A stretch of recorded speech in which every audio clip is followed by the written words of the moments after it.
celebração dos 5 anos de teses defendidas no programa de pós-graduação em filosofia da UniOeste.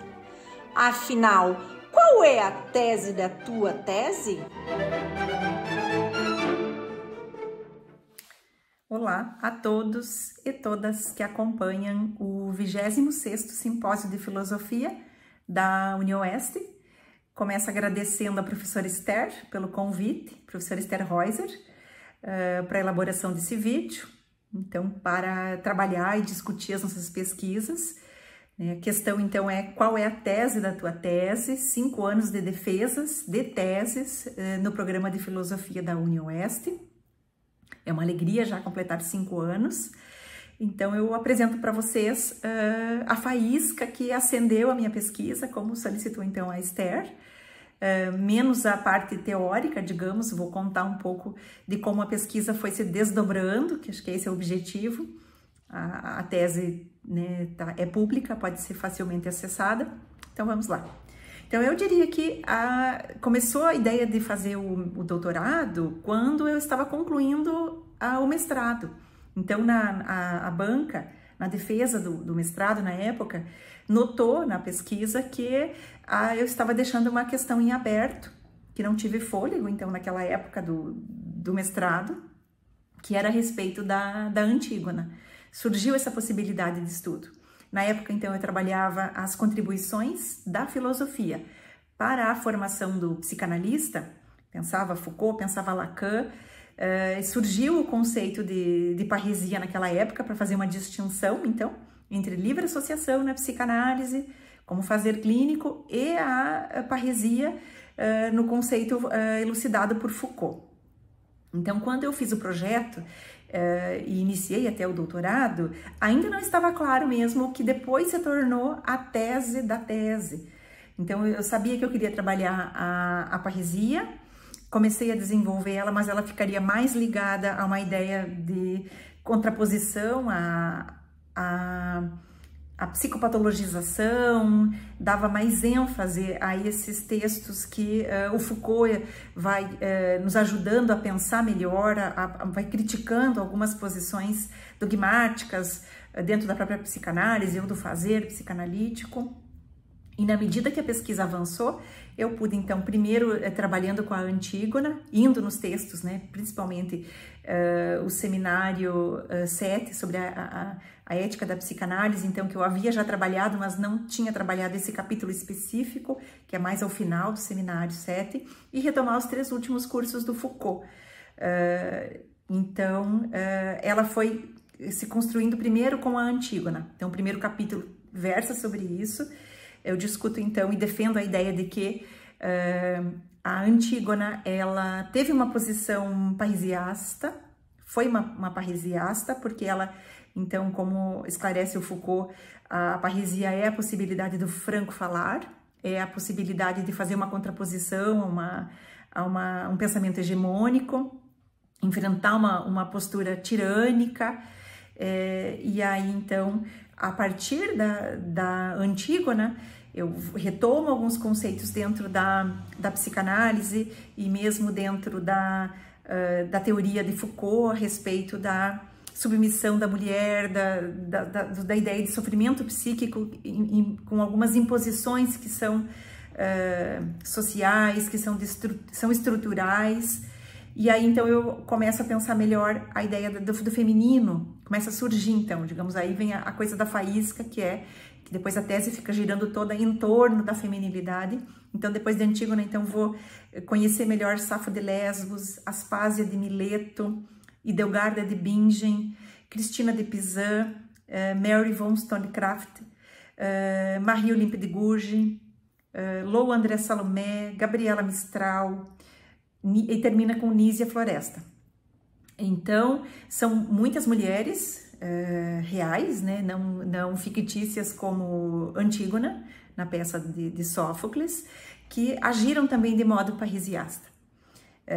Então, essa possibilidade de acompanhar a história dessas mulheres, notar como o Foucault vai colocando a ideia do franco falar e que não é atribuído às mulheres, por exemplo, como diz o Foucault. Na Grécia Antiga, as mulheres não tinham um lugar como aquela que também é parrisiasta, era uma posição específica para os homens e homens de uma determinada classe ainda.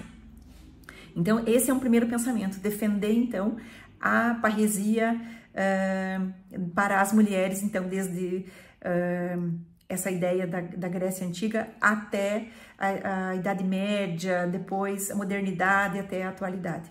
E aí mostrando alguns equívocos no próprio entendimento de algumas autoras, como a Lu André Salomé, que era vista mais na sua condição de sedução dos homens do que na sua condição enquanto psicanalista, enquanto pesquisadora, mas ainda essa não é a tese da tese. Ela aparece, digamos, do meio da produção da pesquisa para o final, e ajudada inclusive pela qualificação e por esse encontro com a história dessas mulheres. Então, no fim, a tese da tese dá para dizer que é essa ideia de que a parresia, ela possibilita pelo franco falar esse enfrentamento da submissão e do sofrimento psíquico. E aí, digamos, um passo a mais, um pouco mais de fôlego para pensar que a possibilidade de assumir uma posição de fala abre, então, para algum movimento, para algum tipo de enfrentamento. Então, isso também vai para a sexualidade feminina, faz uma articulação com a sexualidade feminina, que é tomada, então, como justamente possibilidade de abertura, muito mais do que uma posição digamos, tradicional, né? Como a gente vai desenvolvendo na tese, defendendo a ideia de que essas autoras que eu citei são autoras que desconfiam, então, da solidez das teorias mais tradicionais e vão escolher caminhos tangenciais.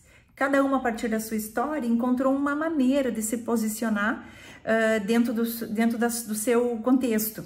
A Hildegard de Bingen, através dos chás, através dos conhecimentos sobre parto, sobre as doenças femininas, ela vai criando todo um contexto para conseguir defender as ideias.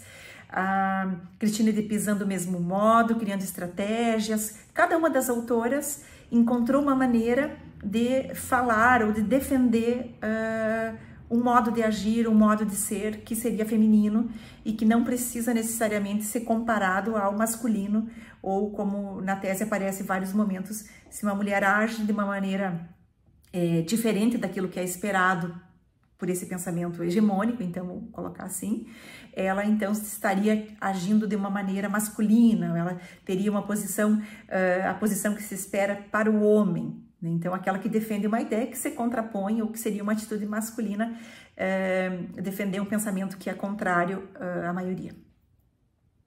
A maioria, claro, do que se espera para a mulher em cada época. Então, é isso. Acho que de maneira muito breve, de maneira muito, digamos, mais para estimulá-los a ir fazer a leitura da tese, né, que se chama, então, O que quer uma mulher?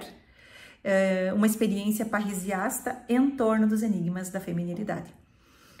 Acredito que cada um possa se perguntar, né, o quão parresiasta pode ser nas suas pesquisas, na elaboração das suas teses, mas reafirmando que a tese da tese, ela também é uma construção, para mim foi uma construção ao longo da pesquisa, ganhando novos contornos, deslocamentos, começa com uma ideia, desloca para uma outra, e que esse trabalho de pesquisa é o próprio móvel, né? A pesquisa em andamento é o próprio móvel para construir a tese da tese, né? Então, em poucas palavras, eu diria que defendendo a tese aqui de que a feminilidade é uma abertura, é uma possibilidade de invenção, de criação, então que a feminilidade tem a ver com isso.